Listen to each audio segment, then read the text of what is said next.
All right, we are live. Let's go ahead and get straight into it. We're going to have the comments down in the corner so I can see them automatically, right?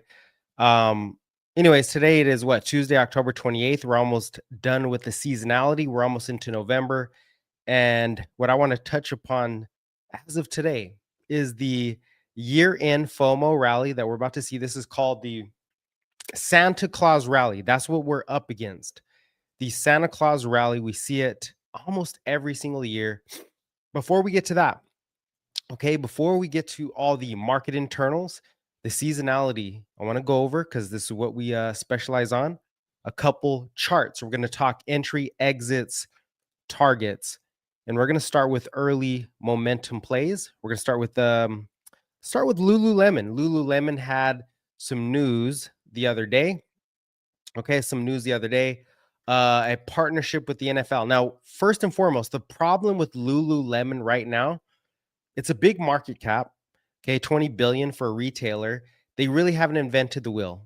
Jim Cramer talked about this the other day, whether you like him or not. Very informed, market analyst. Lululemon essentially made their product way too damn expensive, and now you have the same type of clothes. Matter of fact, I bought some for much cheaper, much cheaper, same material.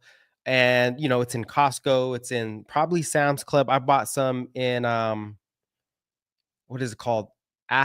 Fly Athletic. I don't even know what it's called. I didn't really pay attention. All I knew, I was like, damn, okay, Lululemon has some competition. They're gonna have to make a partnership with somebody, a celebrity. They're gonna have to reinvent. I think they got rid of one of their CEOs.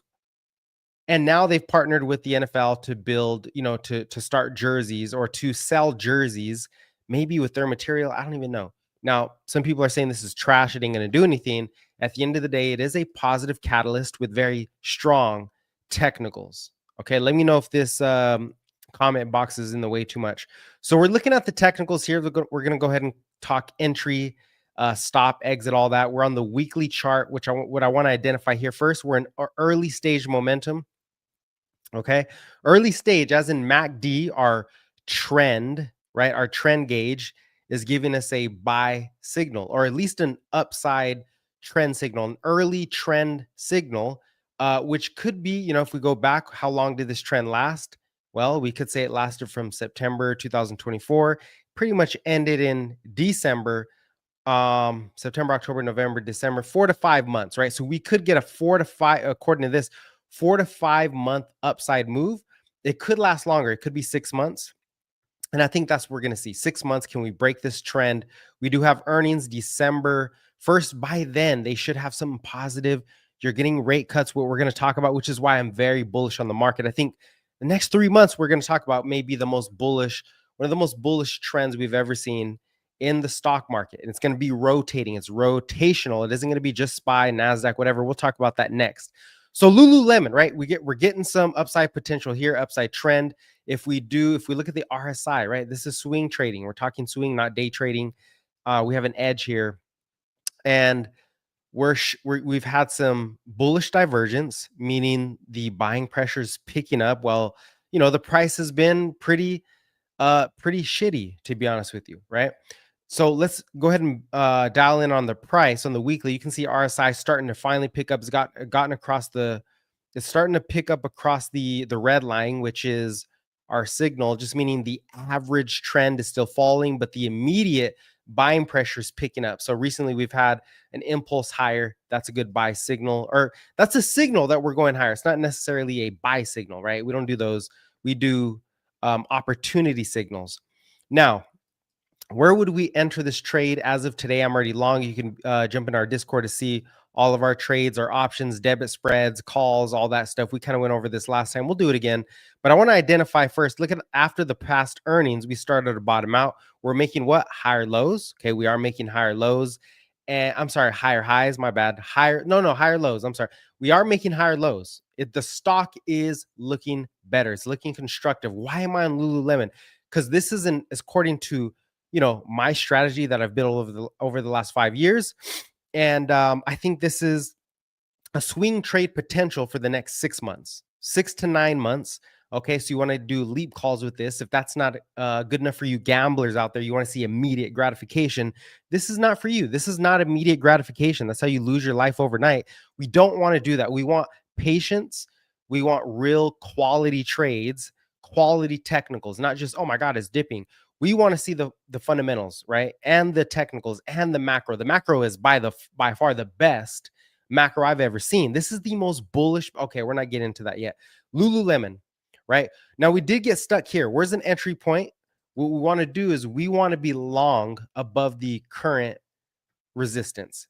If you have a whole number, right? We had this gap down. We got resistance around 180. That is perfect. A whole number is typically where you want to aim for, the hold above the whole number. And we've been treading up and down on that whole number consistently. You can see resistance, right? Resistance, boom, got above it, came right back down. It is struggling. Now, a lot of other indicators are going to tell you, hey, we're still in good shape. Let's throw on our EMA cross. This is another trend that I use, a trend signal that I use, which is the 10-day, and it doesn't matter. You just need a lower moving average and a higher moving average. And I use the 10 and the 20 just to make it the numbers even, right? We had that cross signal, which means we're heading, momentum's picking up back into the uptrend. We want to see this red line expand above the blue. Red is the 10 EMA, blue is the 20 EMA. Really doesn't matter. Like I said, you could do 9, 21, whatever. We're moving higher. We had a capitulation right off that. That is perfect. That could have been the buy signal. So here's what I'll tell you. Your stop. This is the first thing you want. Well, I guess we haven't entered yet. But before you enter, if you haven't entered yet, your stop is going to want to be, let's do a bubble here, right? We want to make your stop right here. Easy peasy. Today, 175. Under 175, you're gone. The tail is there. Under 175, it's no longer worth it because you're probably below both these moving averages as support. And if it closes below 175, you're out, right?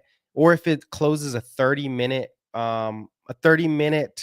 let's say candlestick under 175, you're out, right? 30-minute intraday. But I don't want to see it under 175. I don't want to see it close. It might capitulate like it did today. I don't want to see it close under 175. I'm out. The entry, right? We don't know. Market's closed. Let's dial in a little bit. Let's go to the 1-hour chart first. Okay, so this is the day, right? Anything under this, we're out. And it could support here, but we don't want to we want to stick to the whole numbers. Those are not always perfect, but this is the most immediate day where the buyers came in, 175, right? Under 175, we're out. All right. Now, where do we enter? Well, we have a trend break. We want to see the trend break.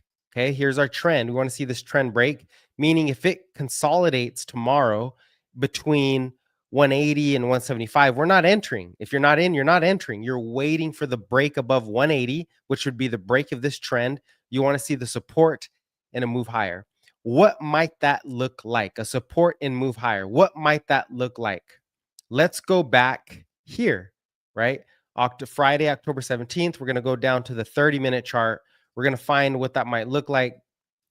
Okay, here's a perfect downtrend. You have the downtrend. Okay, look at the 10 and the 20 EMA. The EMA crossover never happened. Boom, it crosses over. This isn't the signal we're looking at because now we're on the 30-minute. You can use it too, right? Intraday technicals. But you get the break above this trend, this downtrend. Let's draw the downtrend. Okay. We get the break on that downtrend. Let's take this noise out. Break of that downtrend and above the previous day highs resistance, not the entire day, but the previous day higher resistance, which is around 165-ish. Let's go whole numbers, right? Stick to whole numbers. It doesn't need to be a whole number. You can get trapped. But if you're a beginner, stick to the whole number. You can see that we supported right here, Lululemon. So you get the break and then you get a hold because these, capitulation to the downside. We could zoom in more, but right now we're just looking at 30-minute bars. And then it holds 165 here, starts to push up, it starts to hold, right? And this is the resistance, 165, but we're looking for 180 tomorrow or this week, right? So 165, here we go. 165 is the whole number. You're getting a push. It looks better. You can enter on this candle because it closed so strong, or you can stay patient. Here's a support. Boom, I'm long. Right? Comes back. If you missed it, support, I'm long, 165. This is what we want to see for this week. Okay. That's what we want to see for this week for Lululemon. above 185. So I've already given you, right, entry, your stop. Now let's talk about the target. We're going to go back to the daily chart, okay? And we're going to look at it. We're going to use a Fibonacci. Oh, that's cool. We have no pre-market. I didn't turn that off. Okay. We're going to use Fibonacci here. Very easy. We're going to pull the Fibonacci. We have a couple targets. We're going to pull our Fibonacci from the previous high, not all the way up here, the previous resistance down to the bottom. Okay. And first target is going to be 292. This play to 292 is where you want to take, where I'm going to be taking off at least half of my size. At the most, I'm sorry, at the most half of my size. At the least a quarter. I'm taking a quarter off. You might get rejected at 292, who knows? And then I'm gonna let the rest run. If it gets back to 424, is this 420? Dang, that'd be a big jump. If we get to 424, which is the next fib level, remember, fib is not a promise, it's just a gauge, it's a model, nothing's promised. There's other factors, but if we get to 424, that's going to be where I take off at least half or 75%. We'll see when we're there. I'm more discretionary. I'm not a robot, right? And then I'm going to let the rest run 25%. Let's go to, 780. Like, that's going to be quick. This could take 6 months just up to 420. We don't know. It could take 2 months. We could gap up after earnings. We have earnings, like I said, December 4th. Okay. So I'm taking off a quarter to half here on this fib level. And then again, here. And then I let the rest run and I stop out. We'll talk about trailing stops later. That's not what we're focused on. We're just focused on getting in this trade, identifying early move or early momentum. And I'll tell you why Lulu, right? It's not doing the best in the market right now, but I'll tell you why. We're going to get to it. It's the macro, right? The fundamentals will come in. It is the macro. So there we go. Let's move to the next stock, CRM. If you have any questions, let me know. All right, CRM. How are we going to play CRM? Now, this has a great agentic AI theme. This is one of the most powerful themes in the market, which I believe so far will be the next, not the next, but one of the next strongest themes. So I'm a lot more optimistic about this name. Mark Benioff, we'll see how he, this is the CEO. We'll see how he does. What's he going to present for earnings? I almost guarantee you Salesforce is going to have something new. They are being disrupted to some degree. They are a big, market cap, but I believe they're going to implement something like cybersecurity into their stack, into their agentic stack. Cybersecurity, that's what we want to see. Right. So let's talk about technicals. So first and foremost, and we'll come back to that. Let's start with our momentum and our trend. How is it looking? We're not on the daily. Let's go to the weekly chart. We want to stick to the weekly chart. Okay. So if we look at trend, we've already bounced. We're looking at bullish divergence here. You can see the RSI is climbing while the price stayed flat for the most part. So this is our bullish divergence first and foremost. And then if we come down here, we can see trend. We just couldn't get up. Now we have two green bars, two weeklies. So we're starting to expand. Price trend is starting to expand back into the uptrend. It's not confirmed yet, but we are breaking the downtrend in general, right? Our trend is up. And if we go back in history, this is an uptrend stock. Okay. The stock is uptrending. So this is perfect. This is a perfect setup. Okay. We have everything lined up, and you have, we're not talking macro, Fed rate cuts coming in. Okay. So that looks good.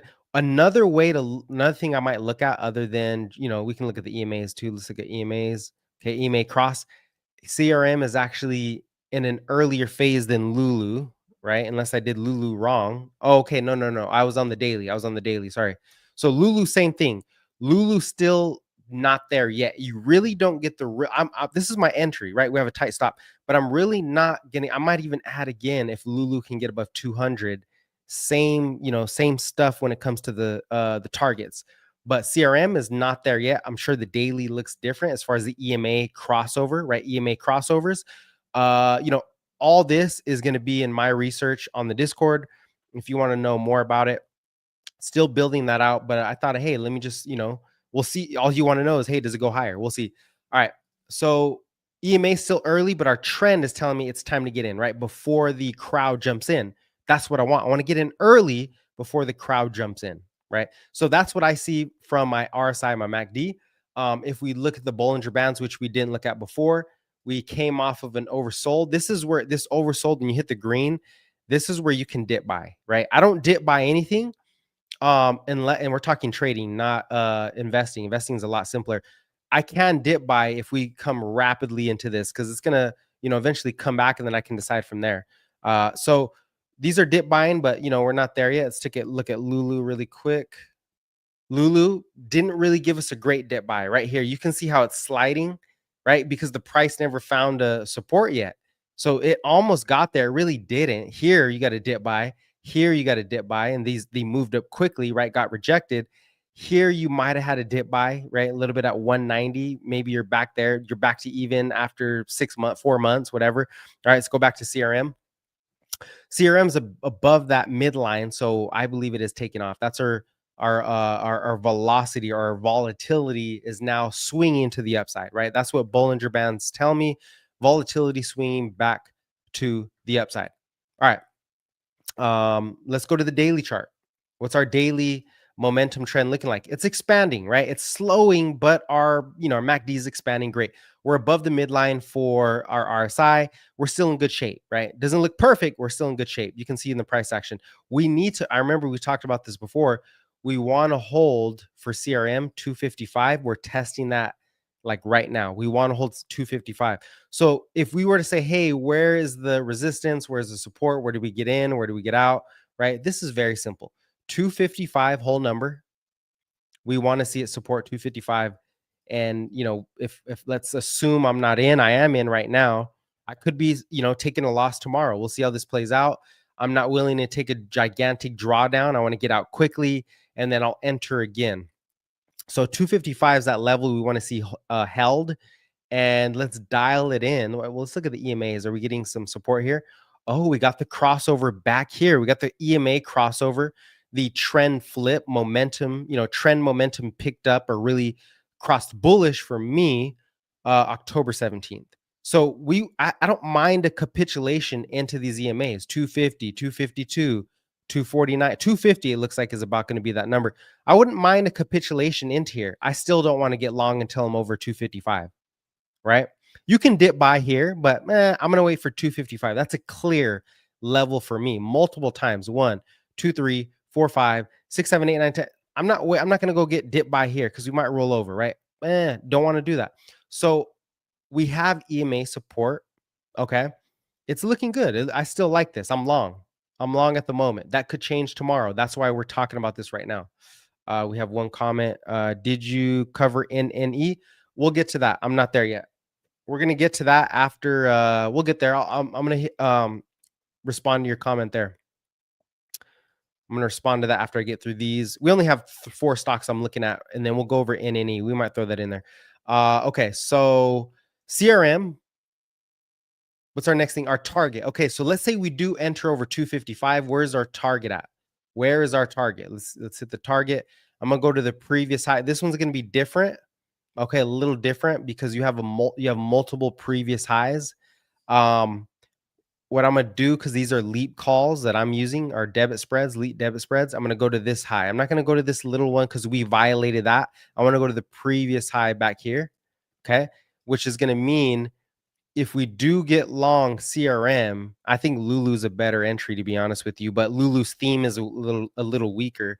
If we do get long CRM, right? First target's going to be 273. It's not as strong, 273-ish. Okay, 273-ish. And I'm probably taking off a quarter to half because it's so low and early. I'll probably do a quarter. I won't do half. I'll do a quarter. And then when we get to the 1.618, that's where somewhere around here, 300. I like whole numbers, maybe even lower, 290. That's where I'll take maybe half off. Okay, half off. And then I want to see what it does after that. I think this thing can get back to all-time highs, although it's a huge market cap. They need a big announcement. The fundamentals, which we're going to continue to cover, the fundamentals are going to give me more context on whether I should try to hold for all-time highs. It could be a great fundamental catalyst. We're integrating cybersecurity, and boom, I'm like, you know what? I want to hold half of this all the way to all-time highs, right? So that's what we have for CRM. A hold under 255 is the main level. Okay, tight stop First target 270-ish, and then next target 300-ish. We'll see how that plays out, and then we'll cover it later on. Don't want to spend too much time. Next stock is going to be UiPath, right? UiPath is this one looks great. This is probably one of my favorite setups right now. Price target 40. That was in the newsletter the other day.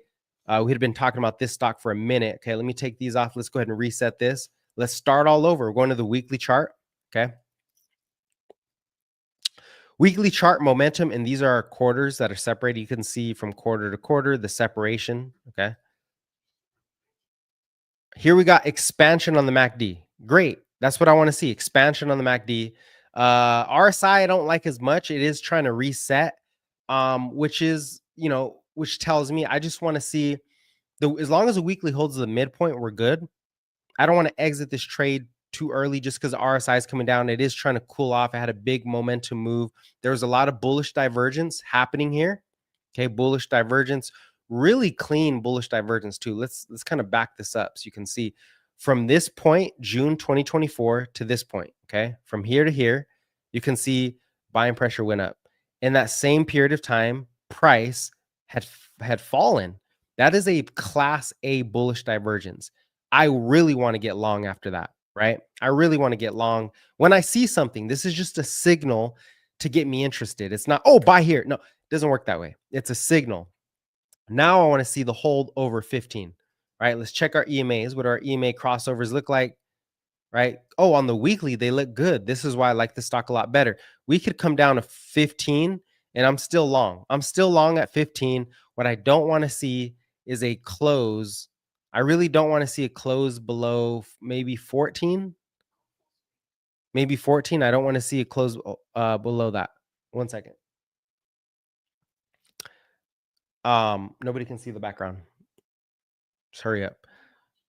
All right. So here we go. 15 is a hold, right? Let's get back to it. Got distracted there, and I literally just sent a message about context switching. Don't interrupt me while I'm talking.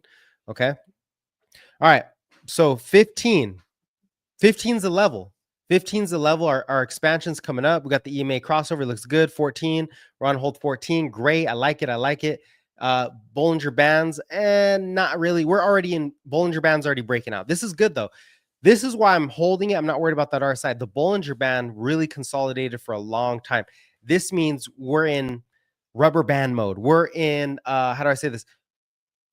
Volatility is now swinging to the upside, right? I like this play. I think this can really carry out. We'll look at TeraWulf, which is something similar that I should have held more of. I knew that I talked about this on Twitter so many times on X. TeraWulf's a monster. It might look like iron. And we'll talk about that later. Okay. I'm a little like, whatever, but it happens. You miss out. I'm still holding a contract, but dude, I don't have enough size. I don't have enough size. I was wrong. I missed it. I missed the upside. That's a good problem to have. All right. Let's get to the daily chart. Daily chart. Okay. You can see the MACD trend is lower. So we need consolidation. I just want to see it, like I said, hold above 15. And I really don't want to see it get under 14. I don't want to see that. Okay. I might even cut size if it depends what it looks like intraday, but I don't want to see that. I do not want to see that.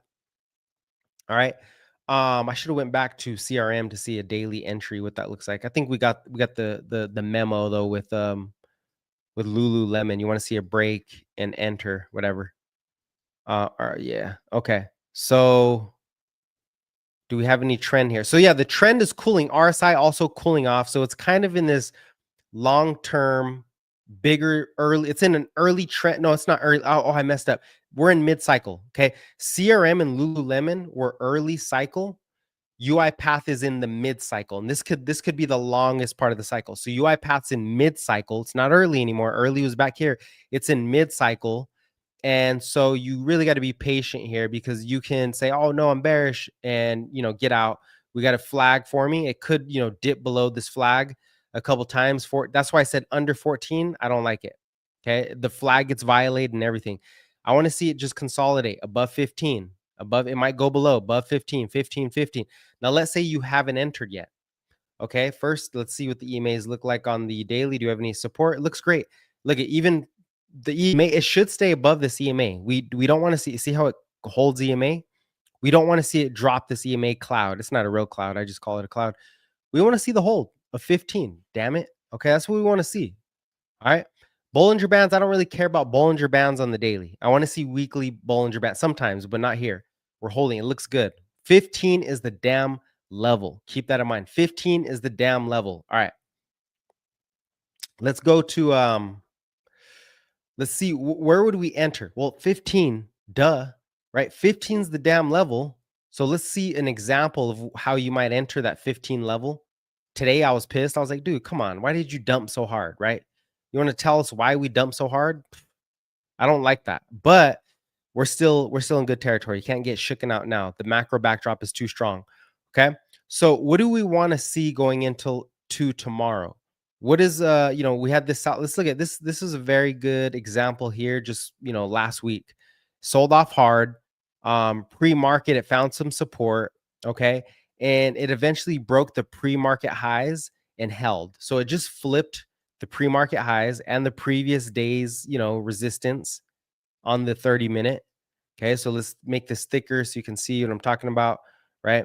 So as long as tomorrow's pre-market or the way to enter this, if we get something like this where it kind of finds support and then it breaks out on the open or within the first hour and then pulls back and supports that level, which I don't know what that level is going to look like, but if it supports that level, this one's 1522, then that's where you enter.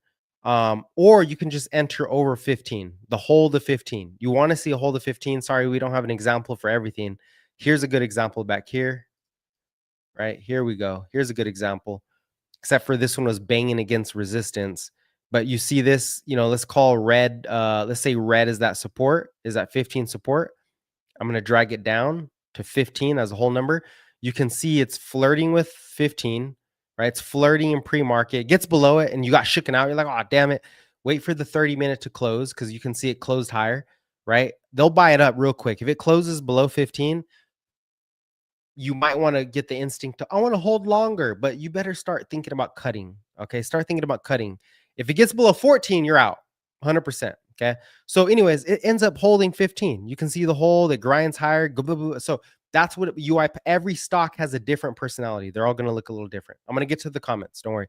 UiPath, last stock here. Okay. I think we covered everything. All right. Last stock here. Did we cover everything? Oh no, targets. We didn't talk about targets for UiPath. All right, let's go targets. Let's use our, okay, let's talk targets. I got the 40 up here, but that's just, kind of instinctual. So for this one, I'm going to go, this is going to be a big target. I'm going to go back to this high, right? 27. This was back in February 2024. So I think we can retest this high, at some point, 27. I still got a 40 price target. You can see up there in the corner, but that's going to be like 2026. This isn't this cycle, right? So let's go to our first target. First target is we already hit it. Okay. First target is around 18. See how we hit that target, got rejected. We want to get above 18 now. That's our next target. So that was perfect. If you would have got an early cycle back here somewhere, I don't know, we'd have to go back and look at the technicals.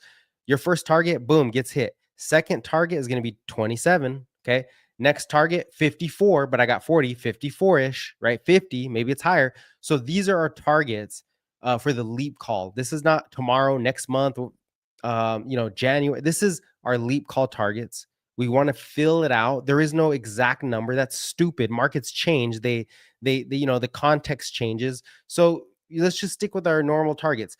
Now, I just entered, so I'm not getting out here. I'm going to go ahead and say, you know what, when we hit 27, I'll take off a quarter because I think this mother effer can run. I think this thing can run. I'm not going to try to get out too early. I think it can. It's a small cap. It's a small cap. I think this is a $20 billion company. I know a lot of people disagree with me, but if you don't know what's happening, you watch the price action. The price action tells us something. This is a very bullish macro backdrop. Maybe it's not worth 20 billion, but I think it can get there. I think it can get there. Okay. All right. Last stock before we hit the comments. I see your guys' comments in there, Hassan. And yeah, you're stacking them up. Tesla. Okay. Tesla's in late cycle. Tesla is in late cycle expansion. All right, let's go to the weekly. You can see it's expanding. Great. RSI is expanding. I mean, MACD is expanding. The trend's up. Uh, RSI is about to go into second grade. I don't want to say second grade, but the RSI is about to enter on the weekly chart our blow off top zone, right? Over 70 RSI. This is perfect because really we're looking for a move over 470, right? If it gets over 70, last time we went to 78, Tesla can make a monster run. There's a lot of momentum in Tesla right now because it's supposed to be the next, big AI, physical AI stock. It's very unique, probably the best company. When I say best, there's a lot that's very subjective. This is probably the most innovative company on the planet, okay? And we're not talking this they're innovating in energy, AI, physical, and they're the furthest in AI physical by far. It's the best company, right? To me for the future. So that RSI looks good. We're in the late cycle though. Like I said, we have one more blow off top before we consolidate again. Not early cycle. This might blow off top by March or February and then reset and not really come back until the summertime, until July or August.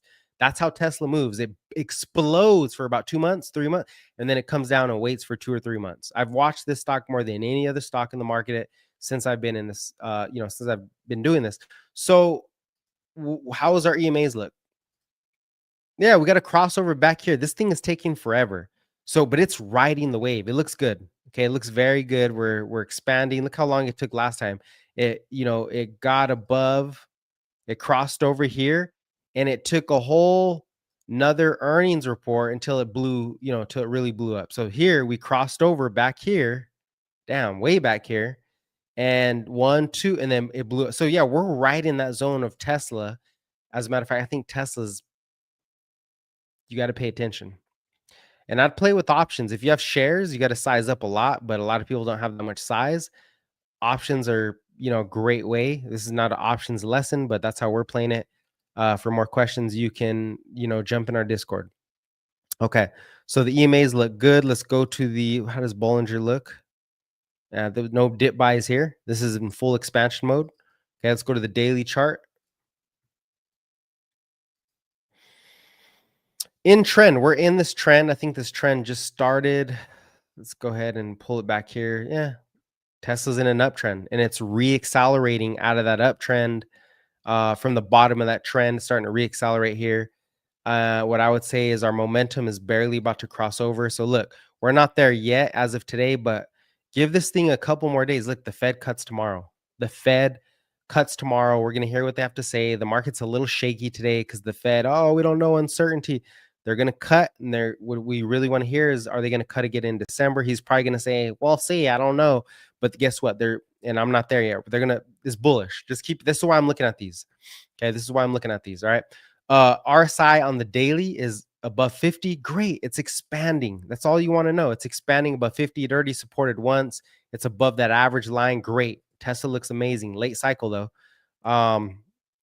Okay. So if you were to try to enter, I mean, this one's pretty clear. Tesla's going to be tough to enter. It'll jerk you around a little bit. You're really trying to enter above 460 or 450. Those are your two levels, 460, 450. Okay, you play these two levels. Here's 460 today, where we literally ended, and yesterday's resistance. Now we're trying to support that, right? Turning resistance into support. And then let's say we come back down 450. That's it. Under 450, not interested. Not interested. Right? That's what I want to see. Even 451. So Tesla is basically, if you hold 460, you're out. I mean, you're long. If it drops 460, well, you can cut some size and see if it supports 450 or regains 460. But these are your key levels: 460, 450. It's as simple as that. Now let's go to targets. We're in at 34 minutes. All right, so targets. Here's our targets. We're literally pulling from that last big zone. Tesla, like I said, late cycle, right? So we're already past the golden pocket. We're headed for the first target, first take profit for those who got in very early. But Tesla is a different type of monster. 490 is going to be that first profit taking target. It might have resistance. It might blow right through. We have no clue.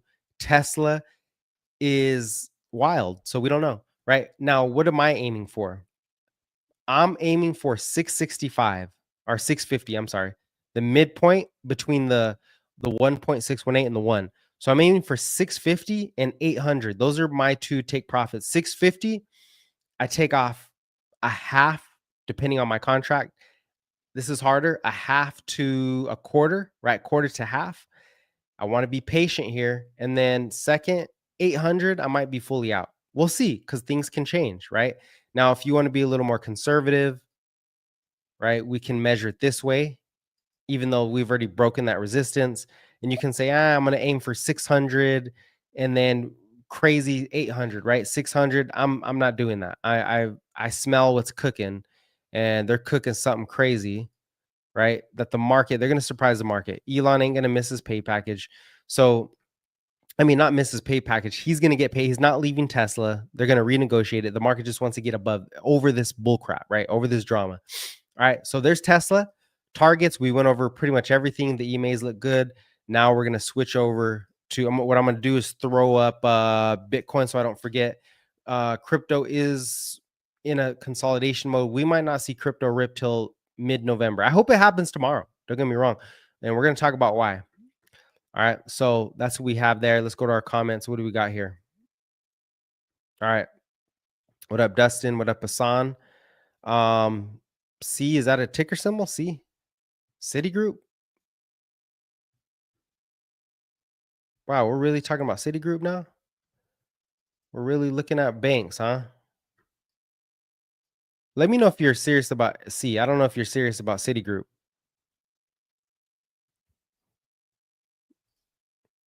All right. SMCI. All right, so SMCI, I like this one. Okay. Earnings are, are we, what the hell? Earnings are going to be, yeah, this is tricky too. We have earnings November 4th. So earnings are coming up. Do not chase. Okay. I know some of you guys want to chase. Don't chase. Wait for earnings. And then because you just don't want to put yourself in a bad position. Right now, if we look at SMCI, this thing is in a vicious upside trend along with a clear resistance trend, right? Clear trend resistance.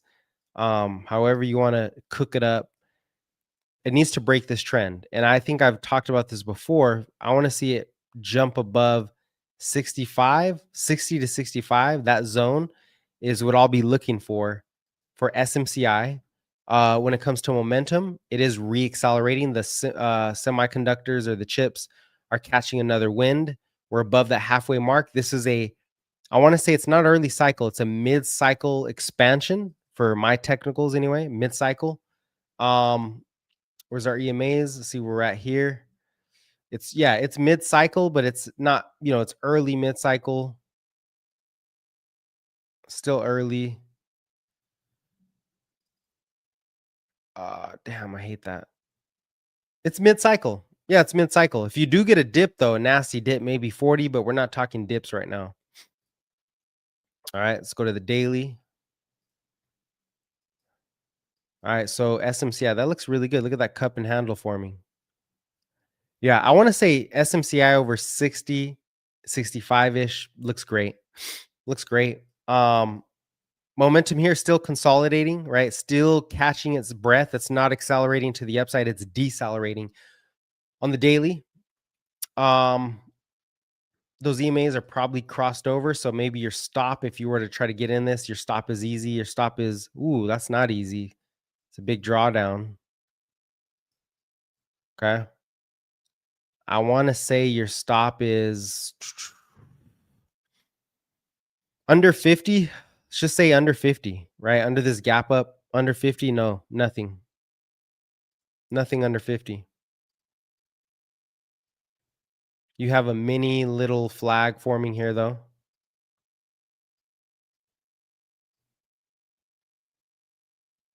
Doesn't matter how you draw it up. It's very clear over this zone. I get really interested. We'll gotta wait for earnings though, just like a lot of other stocks. Potential targets. You really want to pull it from here, but we're not doing that yet. Let's pull it from this one. Okay. First target is 62, which I'm not getting long till 62. So I want to say 80, 80-ish. And then you're going back to all-time highs at 130, right? I'm sure it's pretty much the same thing for this. First target is 65. Okay, great. That's where you break out 110, whatever. I'm going to say the first target somewhere around 80 and then 100. 80, then 100, right? And then if you really want to, feed into SMCI's crazy chart, same thing, 100, 120, right? And then maybe in 2026, 2027, you're looking something about 400 to double. It's not a huge market cap. It's getting there, but yeah, so that's SMCI. I know in NE, that's when we've been talking about. Did I stop out? I think what I said is for nano nuclear, I want to be very patient because the narrative is, power generation is a strong narrative. Technically, it's decelerating on the daily. Let's go to the weekly. On the weekly, it's trying to hold the expansion. It's kind of, right? It's trying to hold this expansion here. It's on the precipice, right? It needs to hold. I don't want to see this thing drop 50. I really don't want to see that. Okay, it's in an uptrend. I mean, I think I charted this out the other day. We can chart it a couple ways, and it's a small cap. It's a real small cap, so it's going to trade differently than Tesla, right? Has a lot of room. It's on that trend. See how it's just chugging on that trend. It's trying to make a move, and I want to say that move is above 45.50, and that's where we're consolidating still, right? It's above the EMAs. So where's my stop? My stop is under 40. If we hold, see how we didn't close under 40 yet on the weekly? If we hold under 40, I'm out. I'll take the loss. 40 is way down here, right? If we hold under 40, so that could mean anything. We need to hold under 40 though. But it doesn't look that great. See how the EMAs are crossing to the downside? It doesn't look great. As a matter of fact, I might even, because it's looking bearish, I might even switch it up. We'll see, because I don't want to get shooken out just because of, this is trying to reset here. I don't want to get shooken out. It still has some, the Fed, here's the thing, the Fed is cutting, which we're going to get to. All that liquidity is going to fuel something. I think these are going to catch that liquidity. Could be wrong here, but we're still in the uptrend. We're still in the uptrend. Don't size up too much until you get above 40. I think Aaron said 47, right? Clear resistance here at 47. So I really wouldn't size up until you get a bottoming, until this really starts to play out. I want to see this get above 50. I want to see this start to slow a little further, and then we'll see how that plays out. You don't have earnings till what? December 3rd, so you got time. It might consolidate all the way till December. No earnings for these companies. They're mostly futuristic nuclear, there's just so much money in the system though. You got to be long. So that's nano nuclear. I'm not out yet. If I were to really make a hard decision, how do I want to stop out of this? Let's just go ahead and say 42, right? This clear spot here, you can hear in my voice, I'm a little disappointed. I don't want to let this one go, but I will have to if it holds below 42, right, in this little zone. I'll buy it back here, or I'll just wait for the technicals to improve. But I'm pretty sure if it gets below 42, that weekly RSI and the trend are heading lower. So that's it. 42, we're close, right? AMD looks good. I mean, I don't know if we really need to. AMD is really just a target, right? And just so you guys know, we were long AMD way back here when it broke the trend. I bought leap calls here. I played it all the way to like 170, and then I gave up on it. I should have held it, of course, but I should have held a little more size. Didn't. That's okay. But AMD right now is looking for targets. I wouldn't even, we're not early. We're at super late cycle. Super late cycle. I mean, literally, it can keep going, but it's not a trade for me. I would have to go here and say, where's our target at? Shoot, AMD could go all the way to 400. I don't think that's going to happen anytime soon. Is I'd pull this to see where we're at because it's late. So this could be the top 2.618, around 265-ish. If not 280, does it go to 300 right now? I don't think so. I think it needs to cool off. I could be wrong though. I don't know. AMD is a big market cap, so I want it to cool off, right? That's my bias. I want to see it come back to like 225. I want to see it come retest that gap up, right? Somewhere around 220. I want to see it retest 220. If it retests 220, just like this, right? Comes back down, consolidates, that'll be nice. I'll be looking to enter somewhere around there. But right now, no, I'm not interested. What else we got?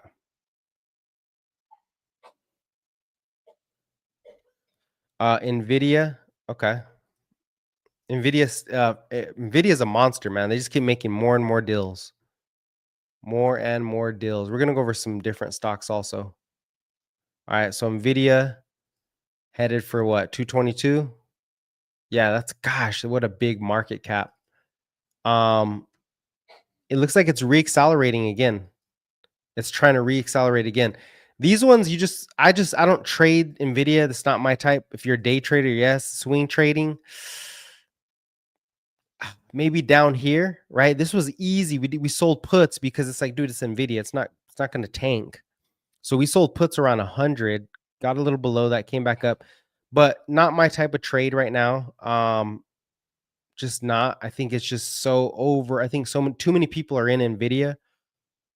I think there's Tesla's a better opportunity in my view. As an investment, totally different outlook on that. Okay, so let's go back to, let's see, anything interesting here? Before we get to the other stocks, I want to dive into something, okay? Before we get to the other stocks, I want to talk about, see, what other stocks do we have? Yeah, we do have some other stocks. I'm going to do a brief interruption. Okay, I'm going to do a brief interruption. We're going to switch charts here. This is why I made the video in the first place. So if you are watching this later on, you'll be able to see this. We're going to a different chart. Wait, what the heck? Hold on. Oh, there we go. Okay. All right. I'm going to take this off for a second.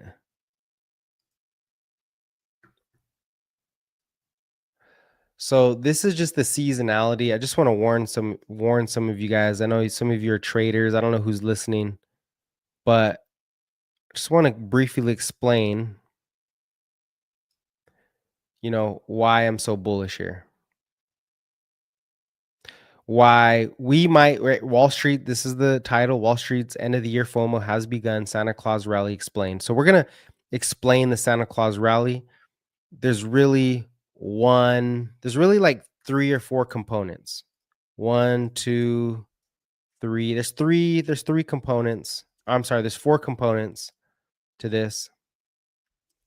A couple of them are, very important.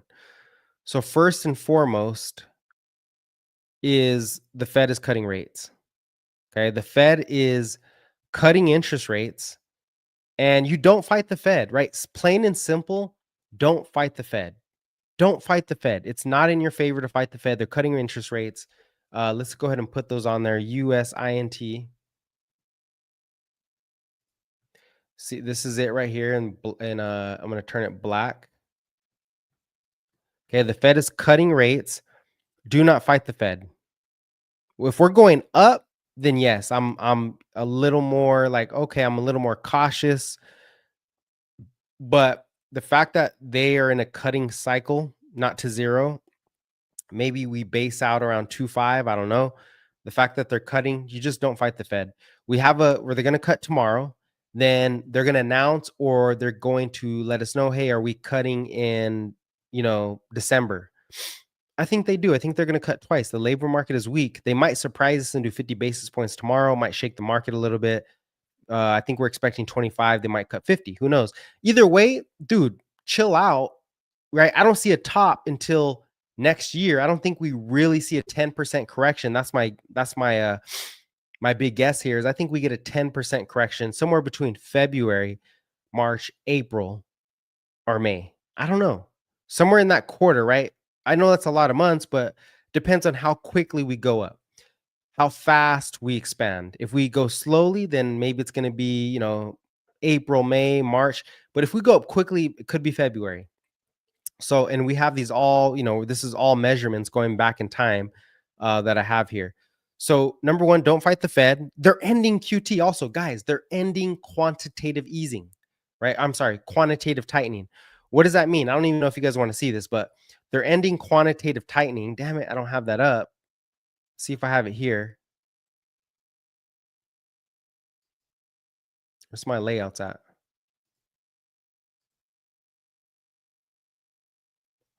All right, it's going to take too long because this is going to be on YouTube. They're ending quantitative tightening. All right.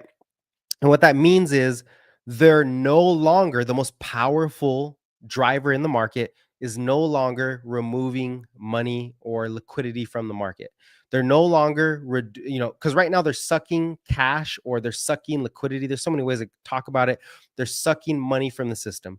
Now they're not injecting money, but they're stopping the suction. That's very bullish. It's going to create what? More positive momentum, more confidence, more deposits, more fervor, more zeal, more liquidity, more credit, more optimism. That's what it creates. So don't fight the Fed. They're cutting rates, they're ending QT. There's going to be a liquidity surge, right? It doesn't last forever, but there's going to be a liquidity surge as they end that. Number two. Okay, number two is institutional performance chasing. So a lot of institutional is called the window dressing. A lot of fund managers, right? Their careers at risk because they missed Nvidia, they missed Oklo, they missed momentum. They were like, oh, let's do value stocks. Let's dig into value. Value didn't do shit. Okay, the value trade is over, depending on how you define value. But consumers, consumer cyclicals. Watch, I'll show you right now. Matter of fact, we've been watching this. I'm gonna pull it up on this chart. If all you got to do is go to XLD, right? XLY, which is going to be consumer discretionary. Look how it's performing against. Actually, let's do XL, not V. What is it? XL. Can't even think of it. XLS, XLP staples. There we go. XLP is staples, consumer staples. These are the value trades, the dividenders, the defensive stocks versus XLY, which is our consumer discretionary cyclical stuff. Okay. Did I really mess that up? And when we go to this chart, we're looking at the relative strength of value traps, which I'm calling them, versus cyclical, high growth discretionary. Look at that chart. This is trash. The last time it really went up was 2007 to 2009, right? That was late cycle economy or business cycle. Ever since then, it's trash. Last time it went up was December 21st through December 22nd before the bear market. So eventually we're going to get a spike, but we're not there yet. And we're going to talk about that. If you stick to the content, you stick to, if you listen to me further, we're going to tell you when, or we're going to talk about when we get closer to consumer defensives outperforming and when it's time to get out of high risk cyclical, growth and, small caps. That time is coming. We're not there yet. We're not there yet. So back to it. Institutions must perform. So they're going to start buying all the crap that's already going up. Okay, that's one factor when it comes to institutional performance chasing. Number two is tax loss harvesting, right? Or lowering their tax liability. A lot of these Fidelity, all these big, BlackRock, whoever it is, whoever their losers are, they're going to optimize by selling their losers. They keep selling their losers off because it gives them, less tax liability, and they buy them back in November. So October 31st is the last day, and then November is when they start buying back. They might be buying back late. Who knows when they buy back? Anyways, once you hit November 1st, the institutions, the mutual funds, right, these baby boomers, they're going to start pouring liquidity into the stuff like Enphase, which I want to check up on. I think they just had earnings. They're going to buy back these solar stocks that are getting destroyed. MSTR, for whatever, because there's an edge there. They're going to start buying back whoever got smashed. So you're going to get a double dip of the winners are going to win and the losers are going to win. So performance chasing, that's a, FOMO. That is your FOMO. That's a FOMO. That is another factor. Next factor, holiday spending surges. Usually what do you have? You have Halloween, Thanksgiving, Christmas, and New Year's. How much does this impact the market? It really puts a floor because it's like, okay, we're going to get a lot of spending. What's that going to do? Banks are going to be lending a lot more. Credit's going to go higher. It causes a FOMO effect, right? Everybody wants Black Friday. This is where people spend the most. From October through December, you could say January is the most consumer spending in the US, at least. Travel, right? Social spending. You don't want to look bad in front of your grandparents or I'm sorry, in front of your cousins. You want to show off. Human emotion takes over and people spend more even what they don't have. So that's going to push the market higher. Okay, so it's a simple one. Number 3 is the ISM survey. This one's simple. Okay, this one is what I'm really focused on to see that when the bear market comes. This is my best. I don't want to say my best. This is one of my favorite indicators. Let's take a look at it. I might have to switch. This is internals. We're not looking at internals. Oh no, I got it on here. We're gonna change this because I want to. Okay, we're gonna go to. We'll pull it up right here. TeraWulf. Can't forget about that. Okay. Move to macro. Okay, so we're going to go to the ISM. This is business confidence. And yeah, we've been waiting. What did I put this on here for? I think it's going to outperform after August. I guess I was wrong. Anyways, you're waiting for the EMAs to, no, I'm just kidding. That has nothing to do with EMAs, right? This is macro data. So this cycle right here, up and down cycle, this is the business cycle. I want to explain this clearly. This is very important. Bitcoin peaks every single time, right? If you go back to 2010, didn't exist really. It peaked here, Bitcoin peaked here, and it peaked here, right at the top. Why? Because this expansion here is businesses saying, all, supply chain managers are basically saying, oh, we're buying more, we see more demand, and we're expanding our operations, right? We're now more confident, is business confidence. We're in the manufacturing industry, heavy intensive, meaning they have to borrow, they have to finance. So this is pure financial cycle. This is pure finance expansion. Once it peaks, liquidity is gone, right? That's the peak in liquidity. So liquidity really has more room to go. The thing is, it might go up really quick or it might be slow. We don't know. The key here is over 50. We're not over 50. We're right here. Okay. We're under 50. This is the longest bear market in ISM, right? In, manufacturing or, business expansion. This is the longest bear market in business expansion in the history of the US. So when it moves up, I don't even really get bullish until it moves up. Once it breaks out, you guys have to be bullish. Bitcoin's going to go stupid. Look at Bitcoin peaked what? Here? January, I don't know when it peaked. If you go look at risk assets, a lot of them move exactly with the ISM because basically who's moving markets here? Banks, institutions, right? Banks are moving markets. These are the market makers who pile in, who take leverage. They see the debt in the system. They're literally doing the deposits. They have an edge. So when the ISM picks up, they're actually having to read like saying, hey, look, these managers are expanding. So we're going to go ahead and take risk because there's a lot of money that's going to flow. They can create so many deposits. They can create so much liquidity. They create dollars. They create money. And then the Fed is cutting rates. They create more. Fiscal liquidity or fiscal policy is doing what? Creating more expansion in energy and power generation. I'm telling you guys right now, okay, this is my assumption. I could be wrong. I think 75% chance that in this period right here, no, I'm sorry, this is the bear market. From here to the blue line, okay, we might see the strongest. It might not be S&P. I think we're getting ready to see one of the strongest, and I know we've already moved up, but one of the strongest bull market cycles, 1 to 3 months, that we've ever seen in markets. Okay. That's my assumption. We might see one of the strongest damn upsides ever from what I see. This is a recipe to be bullish. Don't be stupid. Don't be fearful. Don't listen to these fools talking about recession. They're stupid. I'm sorry. I just say they're stupid. Dude, why are you talking about recession? You're talking your books. There is no damn recession.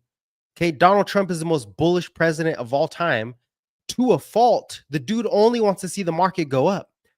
He put in a damn bond trader, Treasury Besant. He put in a stock trader as the damn Treasury.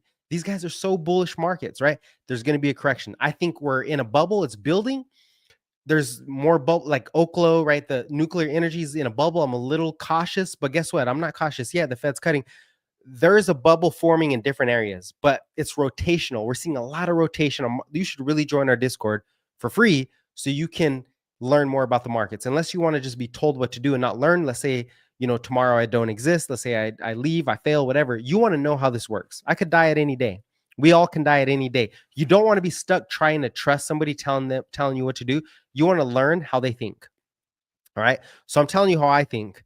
And, if we go back in history, or we're not talking about the correction yet, we're setting up for the most explosive bull market rally, which I think starts in November. More seriously, or more, a lot of it starts at the ISM. If we get the ISM expand over 50, I think it starts. That's November 4th. So I'm going to say November 7th, we should be in a very vicious bull market by November 7th. Okay, that's my assumption. And that is rising at the moment. So the real question is, where's the correction? That helps us, gives us visibility. So look at this. We're going straight up after this crap where it's like, oh, trade war. Trump is smart now. He's going to taco. He's going to reverse. He's going to make a deal. Don't buy into that. The market will correct because of excessive exuberance, because of too much leverage, because of too much optimism. We're still not there yet. You need to understand the internals, which I've been preaching in my Discord. On here, you only get me once or twice a week, maybe 3 times, depending on my schedule. But join the Discord for free so that you, and I'm not saying, I'm not charging you, it's free right now. We're going to charge later when you see how valuable this information is, right?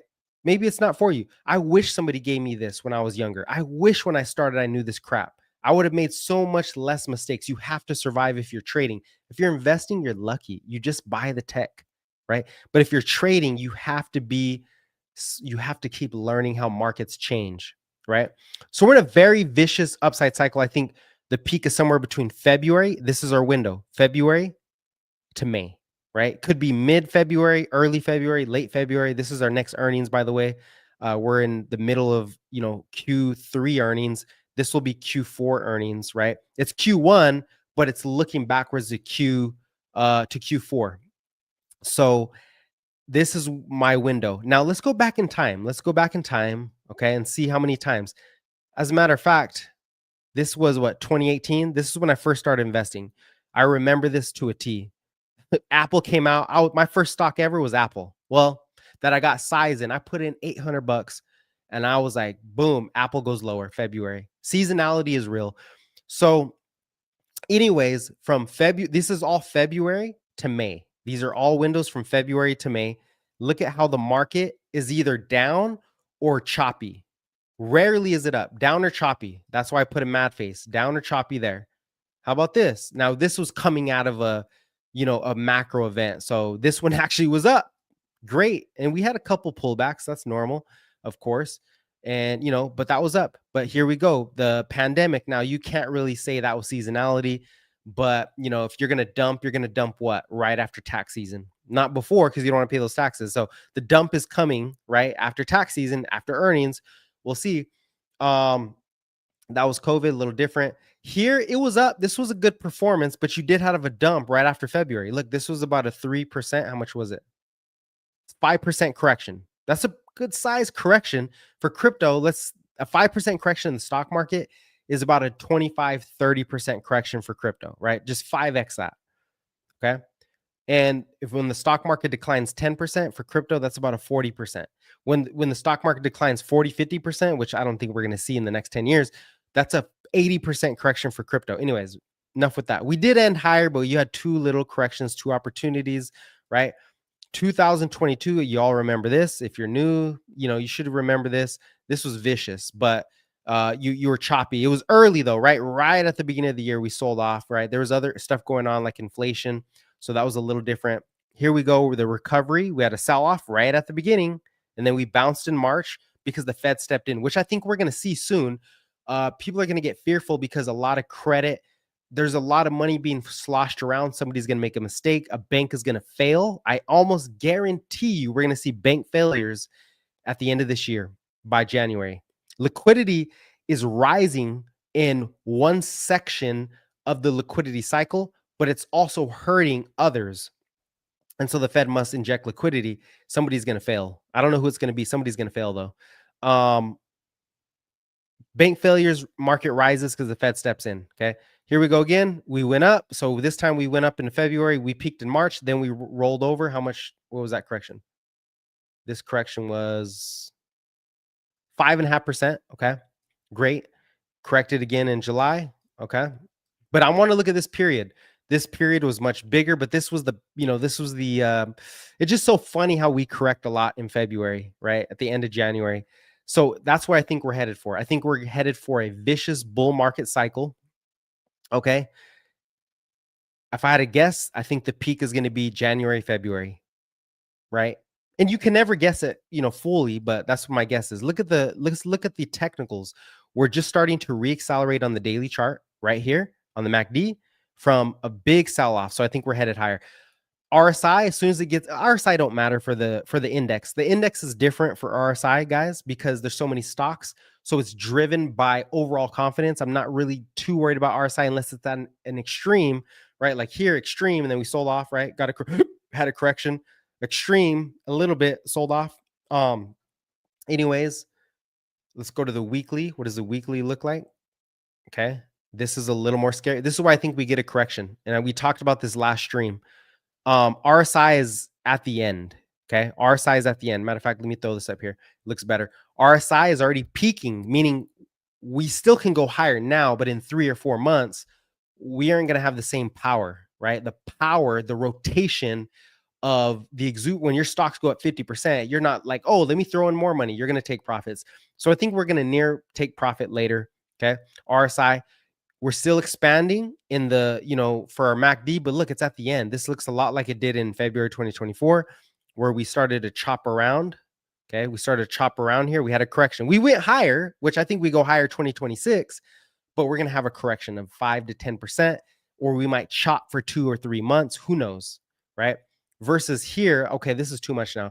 Or let's just say this, we were very early this time, right? Back in 2022, we were early. 2023, we're early.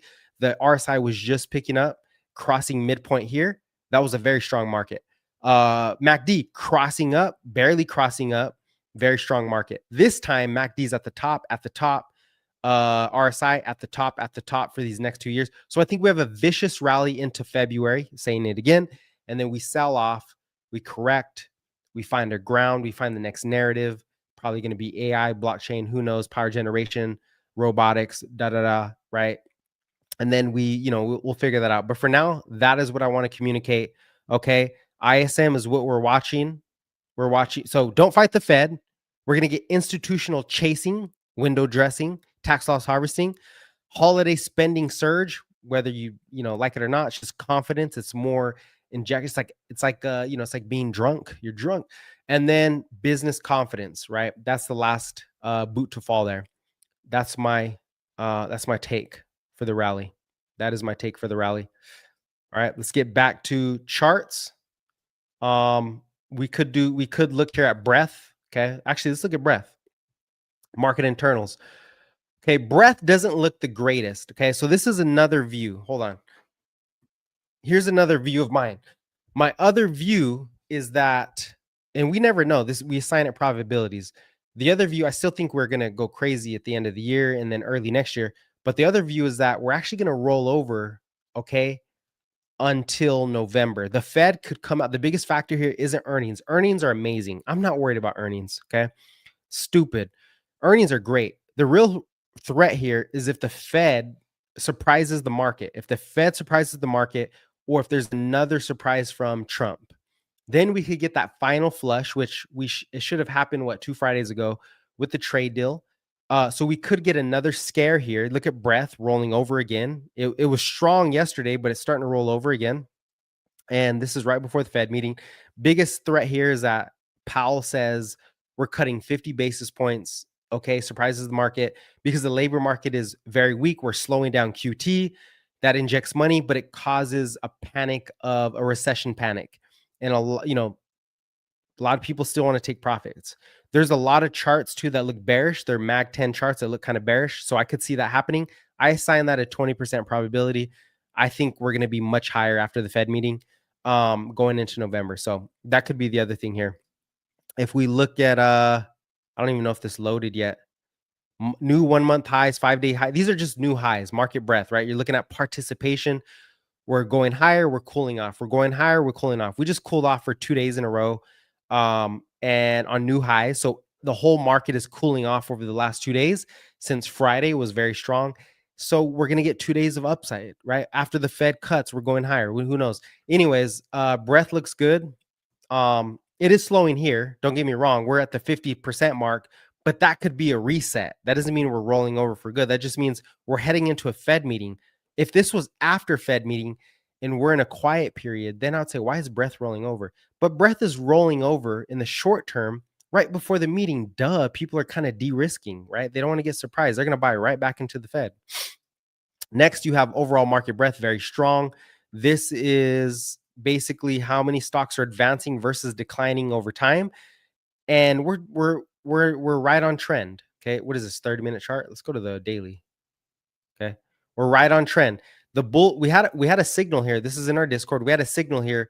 You see this divergence where advanced decline went up and the market fell. That was our signal. That was one.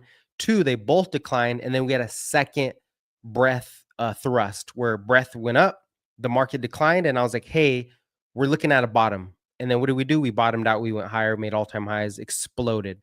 So breath is is a very important indicator for me. It's a lot of data. I know it's hard to track it on your own. Join the Discord. All right, it's free. All right, so you guys here for charts. You don't want to see this crap, huh? You don't care about the bull market. You just care, does your portfolio go up? Pretty much. All right, we'll go over a couple charts. What do we got? An hour and 10 minutes. I didn't want to spend too much time. I'll answer questions first, and I'm gonna go over. I have 1, 2, 3, 4. I have 4 stocks to look at. I'm gonna grab some water, go to the restroom real quick. Think of your questions, and then we're gonna hit these 4 stocks that I have, and then if you have any charts for me that you want me to look at, throw those up. Let me switch here. Let me see. Do I have any? Yeah, we'll stick to this one. I'm going to put Palantir up first. I got some comments on this one. And then after Palantir, we will go over your charts. Okay, I'm going to see them down here. I'm going to go to the restroom real quick. Throw out your tickers. Throw your tickers in the comments, and I'll do some tea on it. I'll be right back.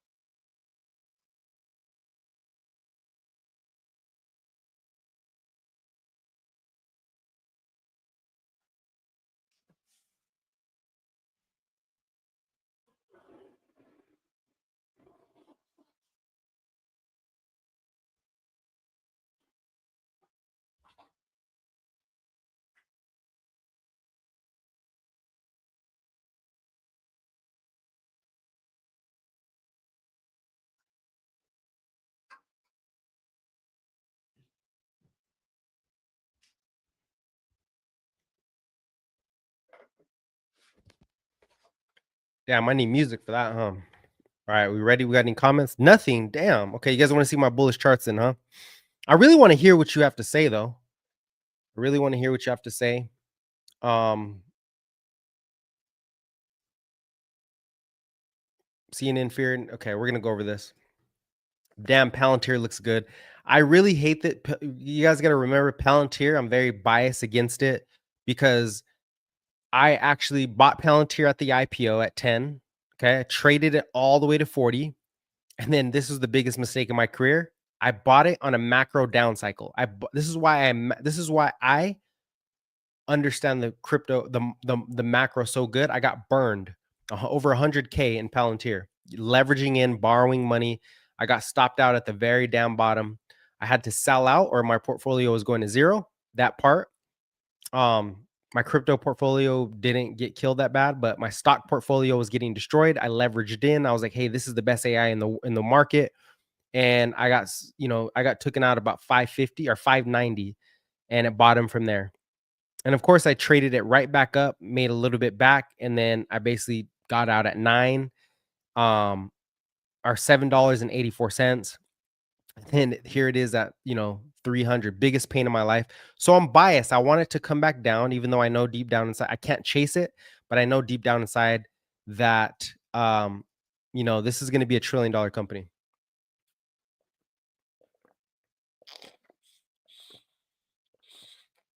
All right. So Palantir's weekly, I'm not a big fan of. I'm not a big fan of this, but this is one of those stocks where the technicals, it's a, how do I say it? It's like Tesla. It's a true innovation stock, and it's a true obsessive stock. People are obsessed with this. They're going to buy the dip no matter what because they believe that it's, the best technology in the world, and they're right pretty much at this point. So this stock is just going to keep going up, right? When it gets burned, it gets burned. You have to buy the dip. That's all you have. That's all I have to say. Now, what I want to know, what is the market cap? Because there's a limit to how high it can go before it has another correction. And I think that limit is going to be somewhere around 500 billion. We're at 449 billion. So I think it's near the limit. Now the market cap doesn't matter, honestly. At 500 billion, I'm just saying at 500 billion, that's where it starts to slow. So the gains, it's at 200, right? It's nearly 200. I think it can move to 300. I don't think it's just going to go the way it did before. It can go to 300. It'll go to 750 billion market cap. That's a 50% return. So measure everything against 50% return. How long does it take? I don't know, but measure against that. I think it's going to try to go for that 300, maybe 250, and then consolidate for like a year, just like Nvidia. I think it's going to consolidate for a year. This is probably it for Palantir. I'm not doing leap calls because I think we're at the end of the range, right? If we go to the monthly chart, you'll be able to see this. The expansion's absolutely insane. The RSI is at 95. This is one of the highest RSIs you're going to see on a mega cap stock. This doesn't last forever. Look at Nvidia.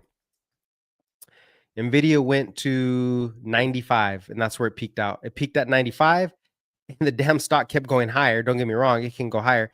It peaked at 95, and then it came down. It dropped what?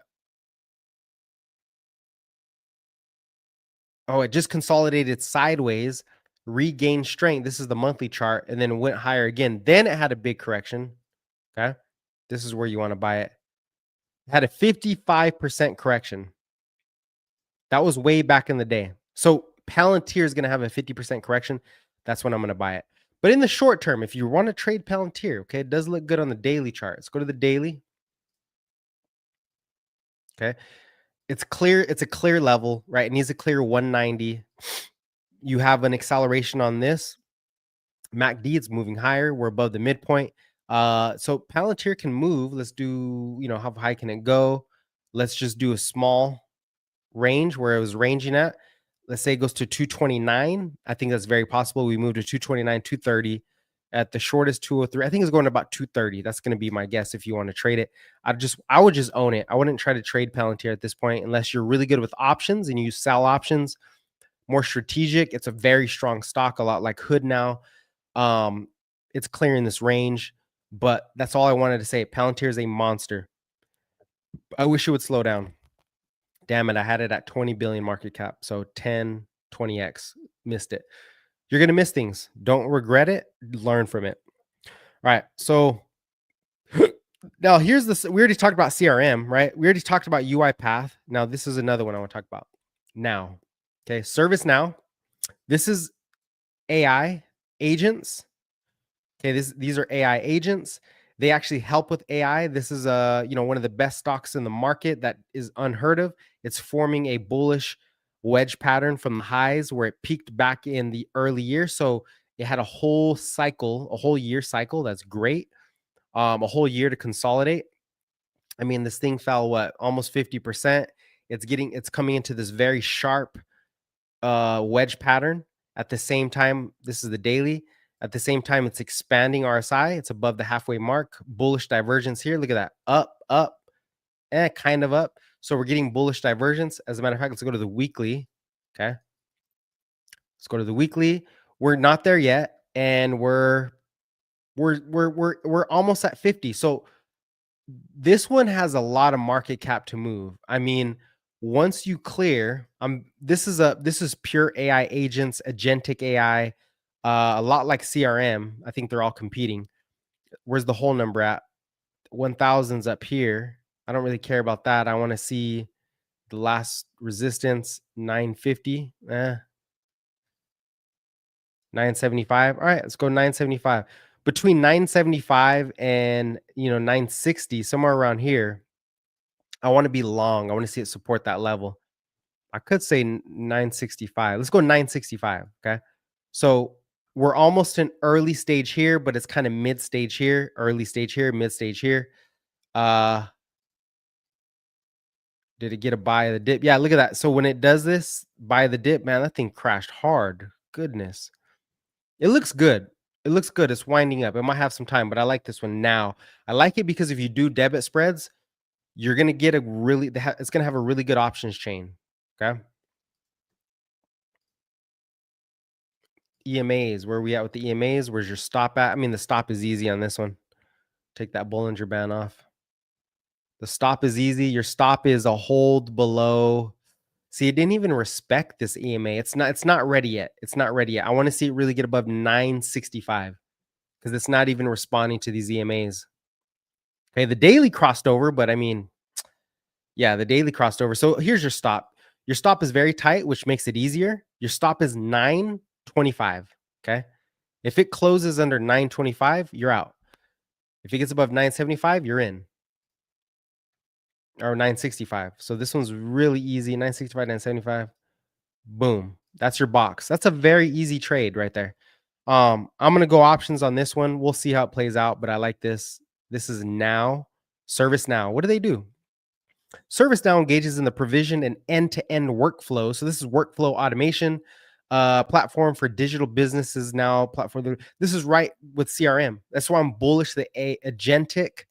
Let's just call it agentic workflow. I'm bullish these stocks. UiPath, now ServiceNow, CRM. Very bullish these stocks. And then we're going to roll into physical AI. Tesla's going to take over on that one. So ServiceNow got that in. What's our price target? We're not ready yet. Forget the price target. You don't really, this is a swing trade. Let's give it some time. We'll come back to this. Okay. We'll come back to this one. Let's go to on. On is, I believe, more semiconductor-ish. Provision of power sensing solutions with primary focus on automotive and industrial markets. This is an ISM play. When the ISM expands, it's gonna boom. Okay. US business. If you want to look at the ISM here, just put in US business confidence. So you can do US business confidence, and then it'll pop up. US business. Why isn't it popping up? Here it is. USBC business confidence. OI. I don't even know what that stands for. Something index. Anyways, you'll find it here. You can throw on the scale, and look at this. Look how let's look how close these are together. How correlated are these? That's my guess. I could be wrong. I guess they don't have the best correlation. There is a 30-day delay though. I guess it's not as correlated as I thought. Well, it's in the industry where if the ISM expands above 50, this thing is gonzo. Okay. So and this is in Arizona. There's a lot. Now look at the trend though. Look at the trend. Do I have the EMAs on? Yeah. Let's go to the weekly. Okay. Weekly expanding over. This looks a lot like ServiceNow. Okay. Same thing. Same setup. Same setup. It's consolidating. It's going to get ready. We're almost there yet. But look at the upside. 110. We're at 50. So a lot of upside here. Son pointed this one out. Clear trend break. I like that. I like that clear trend break. What does the monthly RSI look like? This is a big swing trade. Still selling. Oh, it's trying to bottom. Okay, it's trying to bottom off. See, we almost got super oversold. This is great. This is entering early cycle. It's entering early cycle, not there yet. Keep your eye on Semiconductor Corporation and ServiceNow. All right, let's go to Datadog. This is a big one. My brother's a computer technician. He's a computer scientist. That sounds too formal. Computer engineer. Okay. He says Datadog is one of the best products on the market. It's a lot like Palantir in the sense that it's a platform. It's not like you actually plug into the platform. So very sticky business. This thing has been consolidating since 2021. Okay. Datadog, very important, especially for cybersecurity threats. You don't even need cybersecurity because the platform is the security. I'm not going to be able to explain this, but this is a huge wedge pattern. I would buy this in the portfolio. Monthly starting to expand. Last time it expanded, we went from 85 and we peaked around when it doubled. This time, I think you break all-time highs. I think it's headed for market cap is at market cap is 54. This is an easy 150 billion market cap. Okay, easy 150, could be 300. Who knows? I don't know. Okay, so expansion, where does it move to? Let's go back to the weekly.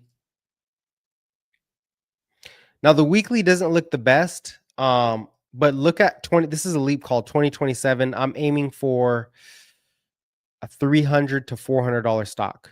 Okay, just another good swing here. This is a strong fundamental narrative.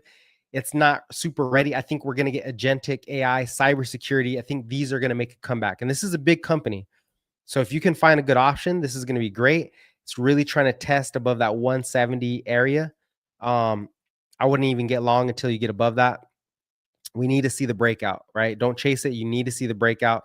Once you get the breakout, then you can say, hey, where's my stop? Where do I enter? But let's wait for the breakout here. Okay. Where's the breakout? 170-ish. We want to clear 170. We got to clear 170. We got rejected a couple times. I think it's coming. Okay. All right, next stock. Same thing, MongoDB, very similar. This one, look at this, look at these technicals. Okay. Where did it peak? 2021, way back then. Okay. So these are going to make a comeback. A lot of these stocks that peaked are going to make a comeback. This one is still early, right? Huge. That's a very bullish trend. This one's a little older though. Went from 24 to 650. Holy smokes. MongoDB. Package technology. What's our market cap? 27 billion. This is half the size of Datadog. Wow. Wow. I really like this one. Okay. These are going to take longer though. So you're not in a rush. Let's make this a little. Okay. There we go. We got the trend break. So same thing here. Okay. Trend break makes its way. So momentum's picking up. Like it's starting to pick up again.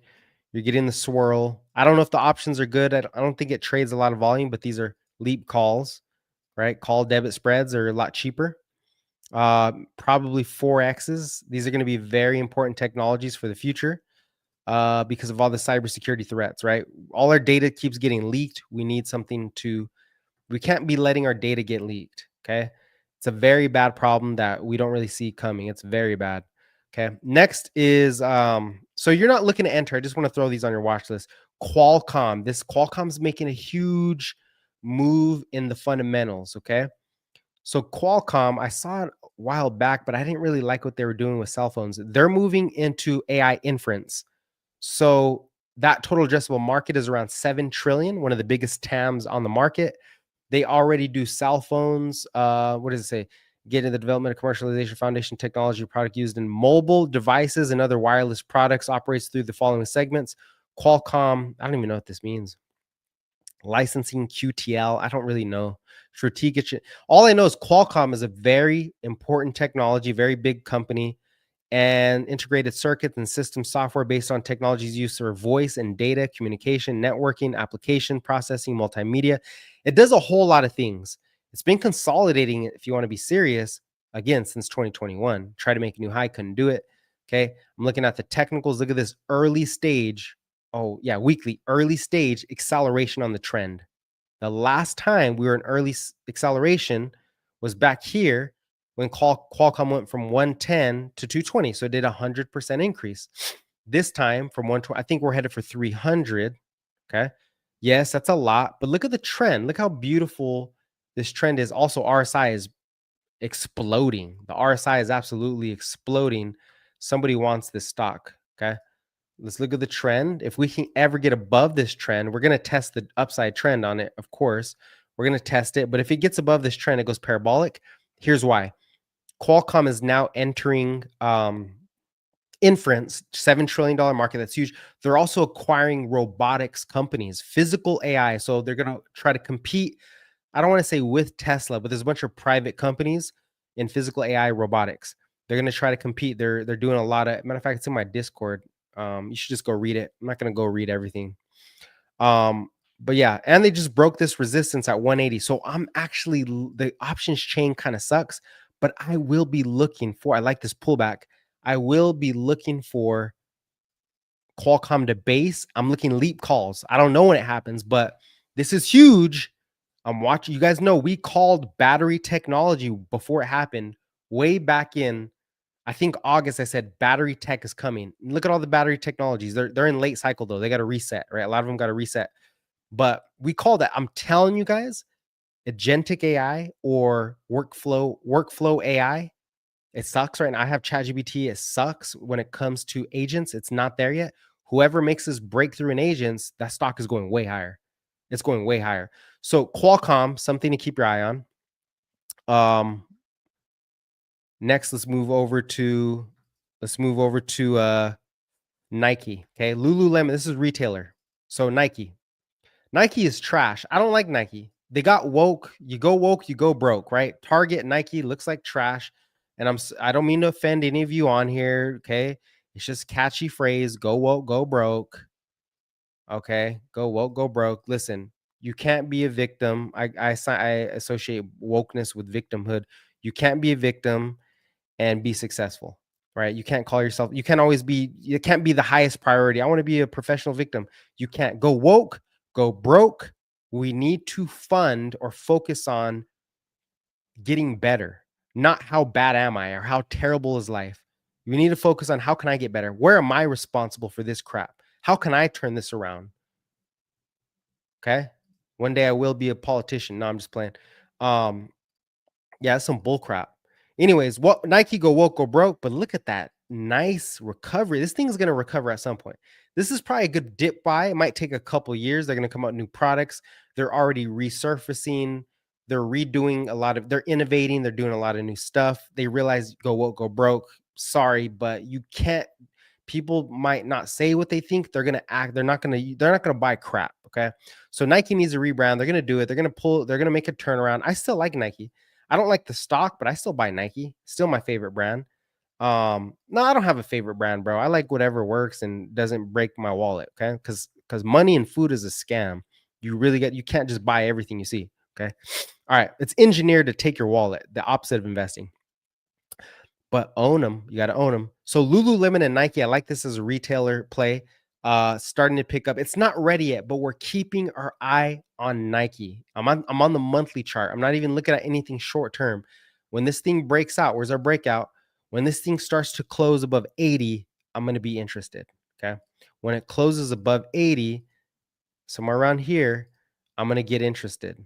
If it doesn't, fine. I don't have to lose anything. I don't need to buy the bottom. I want to buy the momentum. Okay. So Nike looks great. We'll keep an eye on Nike. We'll see how things play out.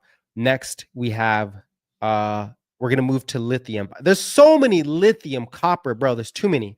I'm gonna stick with the ones I've been watching for years since 2021, and I'm gonna stick with those. We have a pullback on MP materials. Okay, yes, the government is basically funding them. So I mean, come on, Trump is a drunken wealther, meaning he gets drunk with wealth, and that's all he wants. The US to be so wealthy, so powerful. Well, we need to start from the base. And I think MP Materials is one of those, game changers. I remember buying this way back when Tesla was accelerating because of and we watched this trend. I remember so many times like, dude, when this thing breaks out, it's gonna move. It broke out, didn't grab it. I was scared, came back. I told you so. I told you not to buy it. It's not ready yet. And then it made a new high, came back. I should have got it here. I should have got it right here, June 2025. But there was so many other things going on. And it went from 23, it did a 4x. Now it's pulling back at all-time highs here at $60. The momentum tells us it's not done, right? Don't go chasing it unless you want to invest. It's not done yet. It needs to break this downtrend. Not only that, it needs to reverse, but keep your eye on MP Materials. Strong base here at 60, which is all-time highs going back for 4 years, 5 years. MP Materials. I like it. Okay. Albemarle. I don't even know if I can say this. ALB. This one looks really good. Oh, what the hell is this? Landbridge Company? Damn, I just fell upon a diamond. No, I'm just kidding.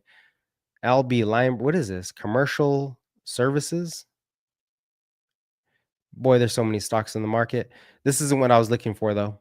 I'm looking for ALB. Okay, ALB. Okay, this trade was mentioned in our weeks ago, probably a month ago, in our my exclusive newsletter. Right, exclusive makes you want to buy it, right? No, I'm just kidding.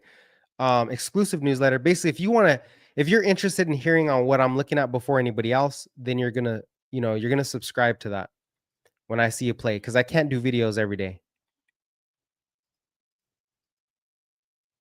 All right, here we go. We're getting above 85.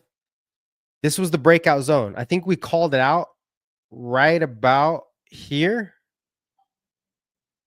And it came back and I said, your stop is 80, somewhere around 80.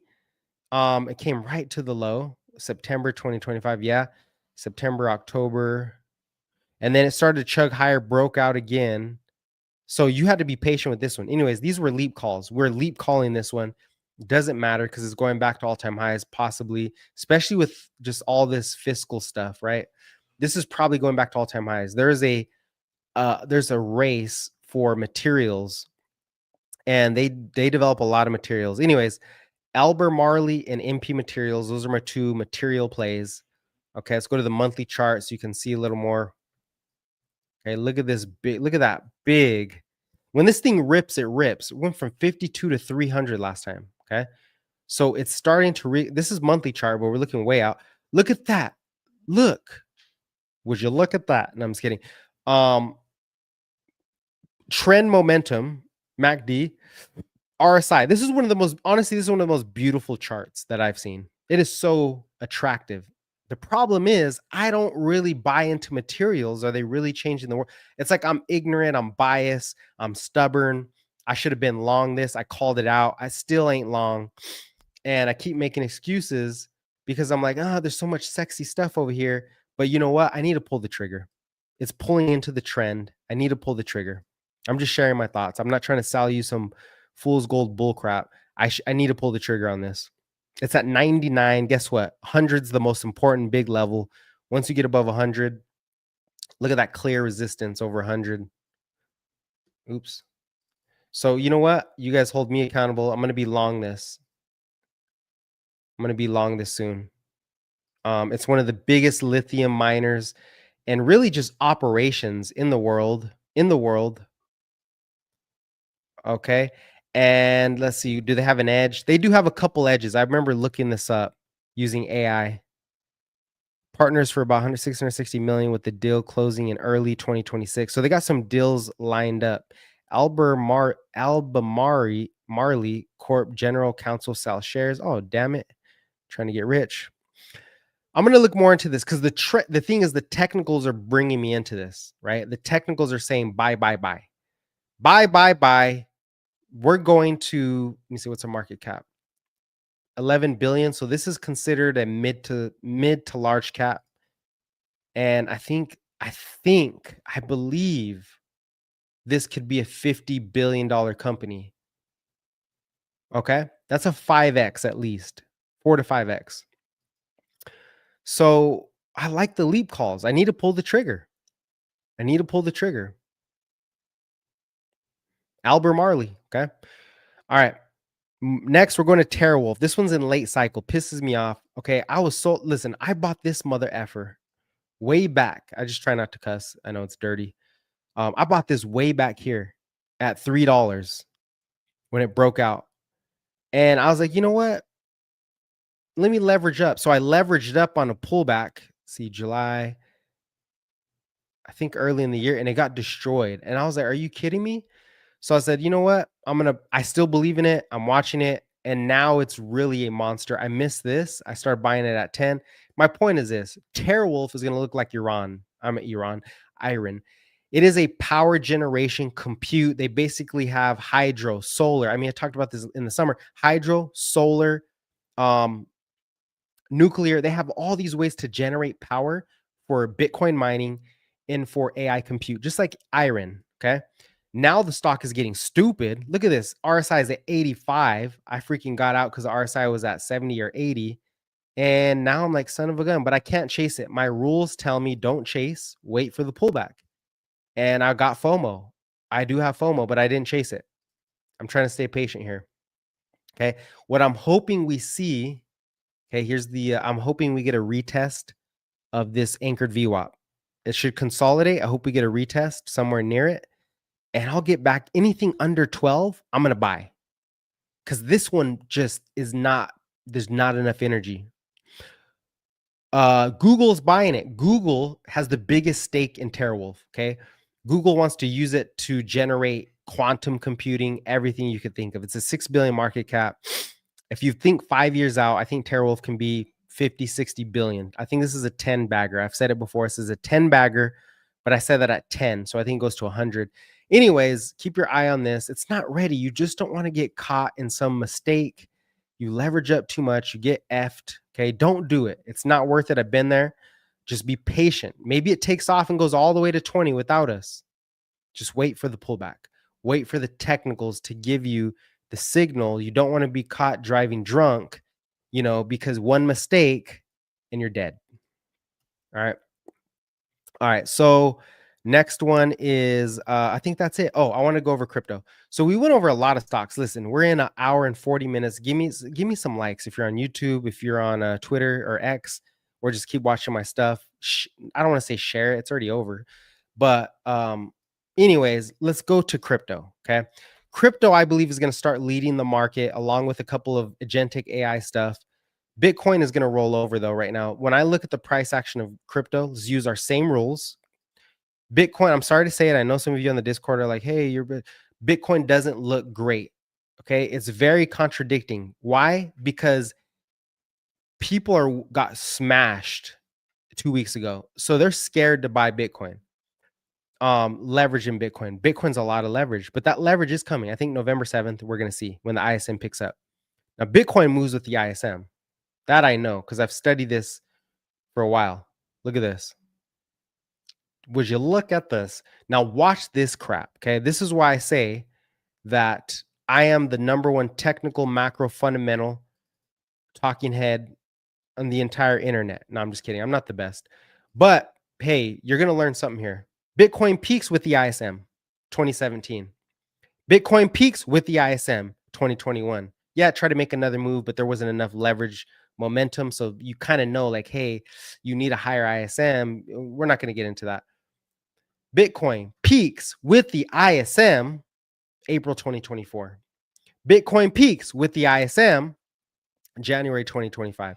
So what are we waiting for, guys? We're waiting for the damn ISM to take off because banks are the ones, JP Morgan, Wells Fargo, Citigroup, they are leveraged into Bitcoin. They have traders on the desk. They want the Bitcoin, but they know the ISM means what? That supply chain managers and corporations around the world are going to do what?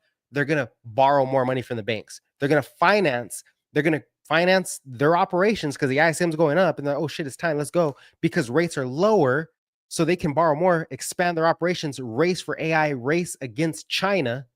Okay, more money, more liquidity. The banks literally see the deposits and they create more deposits, they create more margin and they buy Bitcoin. So they know the cycle. This is it, the ISM. That's what we're waiting for. Okay. In other news, Bitcoin is accelerating on the daily chart, but the weekly doesn't look great. I think we're going to get one more retest. Okay. Look at it. It's falling. The trend is falling. Not great. MSTR is ripping me to pieces right now. Okay. It's ripping me to pieces. I get ripped all the damn time. I do good, then I get ripped. I get too much FOMO. But MSTR is one of the biggest, best bets, I believe. You have to play it right. It's one of the I think it's harder to trade than Tesla. So you got to be careful. But you see the trend momentum is rolling over. My rules say don't buy. Look at the RSI. It's almost slipping below 50. Don't buy. Wait. Be patient for Bitcoin. But you're not really chasing Bitcoin, are you? You're chasing all of crypto. This is a bellwether. And really, Ethereum probably takes off first, but Ethereum is also resetting the RSI. It should bounce at 50. Okay. Should, we don't know. Still consolidating above this breakout. I'd be much longer Ethereum or proxy, MSTR Bitcoin, BMNR Ethereum. I know there's other plays out there. It's just, this is just a signal. But look, it's also rolling over in trend.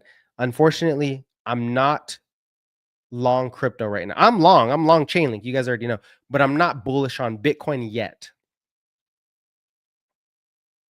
Chainlink, my biggest position in markets, doing nothing as usual, right? Also rolling over below 50. As a matter of fact, I'm going to be very transparent. I sold a little bit. I sold a little chunk because I want to buy lower. I'm still buying this. Listen, if there was one thing I had to buy, right? Somebody gave me 100K tomorrow. I'm spending 50,000 immediately on Chainlink dip buys. Okay. That's how confident I am. But I still have to be, I'm a trader. I don't have another job. Nobody gives me money. I have to live in a reality here. Okay. I got to live in a reality. My career could be over instantly. One bad decision. So I think we're almost at early cycle. I want to give it 2 weeks. I want to say mid-November, we see the altcoin rally, right? It's really about the ISM though. Keep the ISM in hand. It's about the damn ISM manufacturing cycle. That's what we need. That's all I have for you guys. Okay. Chainlink is rolling over. Da, da, da. I think I'm at the end. This is an hour and 45 minutes. The algorithm is not going to like that. It's going to punish me because I'm trying to get bigger on YouTube. But you know what? X is cool. I like X. If you guys are on X, throw me a comment. Engage with me on X. I want to hear your comments. I want to hear what you have to say. Maybe I don't respond, but throw me something. I want to hear it. I'm not one of those a-holes that's just trying to get attention. I am trying to get attention because I want to grow, because I want to help you. But I do want to hear your pushback. I want to hear what you agree, what you disagree with. Throw me some charts. I might talk smack and say that's stupid. I might say, damn, I didn't see that idea. Throw me something. Engage with me. I appreciate you guys. I'm gonna get going now. Okay. Join the Discord if you're interested. I'm gonna throw it in the comments. Okay, it should be in the YouTube video if you're on YouTube. Should be in the comments if let me hold on. Let me go get the Discord. I'm not a tech guy. I really just barely learned how to do this stuff. Damn it, where's my Discord at? See, I don't even know where it is. I had to take it off because this took too long. I also like to know where people are from. Oh, it's updating. You gotta be kidding me. Hey, oh well, we'll be on again. I'll throw you the Discord next time. I'll throw it to you next time. Keep this in mind. Okay, you heard it here first. You guys heard it here first. Do not fight the Fed. This is going to be one of those vicious rallies that the market has ever seen, according to my instincts. I'm going to give this 80-85%. Ultra instinct, right? Gear 3. Now I'm just playing. Don't fight the Fed. Rate cuts, liquidity, right? Institutional performance chasing. These dudes have to chase. They have no choice. They're going to get fired, just like what's his name last year got fired. One of the best analysts in the market. He was too bearish, and that fool got fired from JP Morgan. The dude, I want to say the N, but I gotta stay appropriate on here. The dude got fired from JP Morgan because he was bearish and the market ripped him.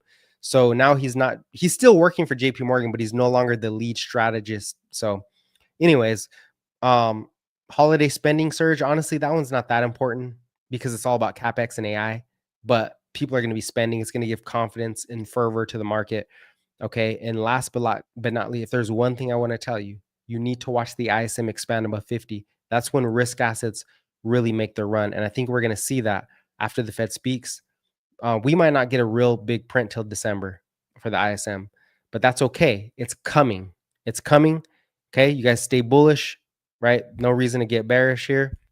Hey, eat healthy, eat clean, do the best you can, have faith in something, lift weights, get your, go biking, get your heart rate going. We want to live long. We want to live long, help people out, serve your community if you can. Call your mom, call your dad, tell them you love them, give them some attention, right? Be grateful in life because all this money means nothing without meaning and purpose. It's empty. It's all empty and like the wind. So, give back to your community, invest in yourself, be happy every day, find something to look into, to be have some faith in somebody and something. I appreciate you guys. Stay blessed, and I'll catch you next time.